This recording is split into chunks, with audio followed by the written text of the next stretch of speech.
So oftentimes when we're talking with God, I think we're tempted to make our prayers just very formal and sterile and reverent and like um yeah, as if we're talking to a supervisor or something and we want to seem professional.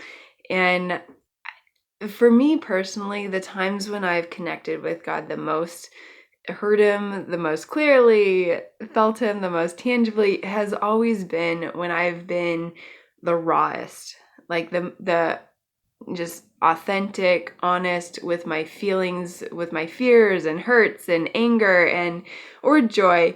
But I think that is really what he desires from us is authenticity and vulnerability and so and also I would say in that not just expressing everything, but also listen for his voice and listen for his response and what he wants to say in that and write it down so you can reflect on it later. And so if you're not already just being very open and authentic, transparent with God, with all your feelings, even the ones that are seemingly shameful or unspeakable or all those things, like he's very understanding and forgiving and compassionate, and that's what he wants from us. He wants real relationship. I know with people sometimes it can be hard because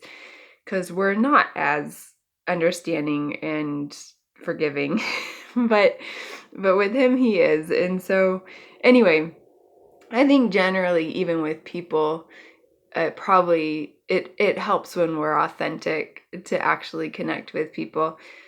um Unfortunately, yeah, we're not as understanding or forgiving, so we kind of sometimes need to be more careful with how we phrase things.